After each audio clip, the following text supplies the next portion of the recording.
ছোটবেলায় মা ঠাকুমাদের বলতে শুনেছি গরমে মুখে অরুচি ভাব আসলে এই রেসিপিটি অবশ্যই বানাতে গরম গরম ভাতের পাতে জাস্ট জমে যাবে, মুখে অরুচি ভাবও চলে যাবে। নমস্কার বন্ধুরা, মাই সিম্পল লাইফস্টাইল ব্লগে স্বাগত জানাই। দেখে নিন আজকের রেসিপিটি। প্রথমে কড়াটা একটু হালকা আছে গরম করে দিয়ে দেবো হাফ কাপ সর্ষের তেল। তেলটা গরম হয়ে গেলে হাফ চামচ দিয়ে দেবো পাঁচ ফোড়ন। ফোড়নটা একটু পুড়ে কালো হয়ে গেলে দিয়ে দেবো উচ্ছে, ছোট ছোট করে কাটা কুমড়ো, ছোট করে কাটা সাদা বেগুন আর খোসা সমেত ছোট ছোট করে কাটা আলু। এবার একটু সবজিগুলোকে ভালো করে ভেজে নেব।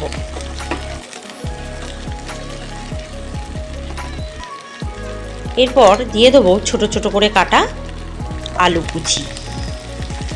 এটাও একসাথে সবজির সাথেই ভেজে নেবো, আর আলাদা করে ভাজছি না, কারণ গরমে যত কম রান্না করা যায় ততই ভালো। এক পদেই একদম বাজিমাত হয়ে যাবে এই রেসিপিটি থাকলে। দেখুন সব সবজিগুলো প্রায় কিন্তু ভাজা হয়ে গেছে।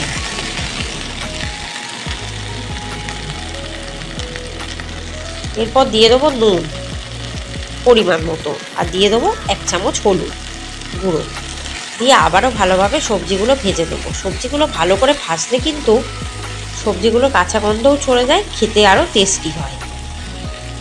এরপর বাটার জন্য আমি দিয়ে দেবো মিক্সারে হাফ কাপ পোস্ত। একটু প্রথমে ড্রাইভাবে ব্লেন্ড করে দেবো। দেখুন বেশ গুঁড়ো গুঁড়ো হয়ে গেছে। এরপর দিয়ে দেবো দুটো শুকনো লঙ্কা আর 2 টেবিল চামচ চারমগজ, আর সামান্য একটু জল দিয়ে ভালোভাবে ব্লেন্ড করে নিলেই মিক্সারে পোস্ত বাটা একদম মিহিভাবে রেডি। বেশ ঘন ঘন হয়ে গেছে, আর এদিকে কিন্তু আমার সবজিগুলো প্রায় ভাজা হয়ে গেছে। ভাজতে ভাজতে সবজিগুলো প্রায় সেদ্ধও হয়ে গেছে। এরপর দিয়ে দেবো আরও হাফ কাপ সর্ষের তেল। তেলটা একদমই টেনে নিয়েছিল, তাই হাফ কাপ তেল আমি দিয়ে দিলাম। এবার পোস্তটা কিন্তু দিয়ে দেবো, যেটা আমি বাটলাম, এটা দিয়ে একটু কিন্তু কষিয়ে দেবো, তাহলে কিন্তু বেশ টেস্ট আসে।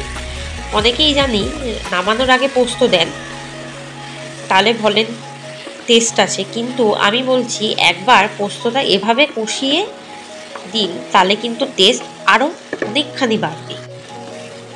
দেখুন বেশ কষানো কিন্তু হয়েই গেছে, একদম শুকনো শুকনো হয়ে গেছে, কড়ার সাথে লেগে যাচ্ছে। এর থেকে বেশি কষালে পুড়ে যাওয়ার সম্ভাবনা থাকবে। আঁচটাকে একদম কমিয়ে দেবেন, তাহলে ভালোভাবে কষানো হবে। এরপর খুব বেশি না, ওই মশলা ধোয়া বাটির হাফ কাপ জল দেবো, কারণ সবজিটা তো প্রায় ভাজতে ভাজতে সিদ্ধ হয়ে গেছে, আর তো বেশি সিদ্ধ করার দরকার নেই। আবার বেশি সেদ্ধ হয়ে গেলে কিন্তু টেস্ট খারাপ হয়ে যাবে। একটু হালকা আছে ফুটিয়ে নেবো এটাকে। এরপর দিয়ে দেবো আর একটু নুন দিয়ে এবার 10 মিনিটের জন্য ঢাকা দিয়ে রাখবো। 10 মিনিট পর ঢাকাটা ওঠাবো। দেখুন বেশ মাখা মাখা হয়ে এসছে, আর একটু তো শুকনো করে নিতে হবে, নাহলে পোস্ত স্বাদ আসবে কি করে। আর দেখুন একদম কিন্তু সবজিগুলো সিদ্ধ হয়ে গেছে। পোস্তর স্বাদ বাড়াতে একটু মাখা মাখা না হলে ভালো লাগবে না, তাই আরও 10 মিনিটের জন্য ঢাকা দিয়ে রাখবো। 10 মিনিট পর ঢাকাটা খুলবো। দেখুন একদম বেশ মাখা মাখা হয়ে এসছে, জলটাও কিন্তু একদম শুকিয়ে গেছে। এর থেকে আর মাখা মাখা করবো না। এবার নামানোর বেশ কিছুক্ষণ আগে হাফ চামচ একটু চিনি দিয়ে দেবো, একটু স্বাদের জন্য।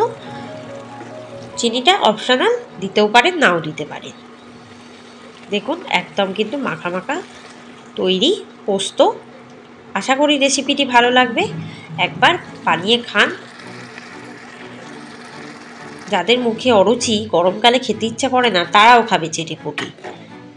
রেসিপিটি ভালো লাগলে চ্যানেলটিকে দয়া করে সাবস্ক্রাইব করবেন, বেল আইকনে ক্লিক করবেন, আর সমস্ত রেসিপি দেখতে থাকবেন। রেসিপিগুলো কেমন লাগছে কমেন্টে জানাতে ভুলবেন না। এই রেসিপিটি অবশ্যই বাড়িতে বানিয়ে নিজেরা খেয়ে দেখবেন দারুণ স্বাদ হয়।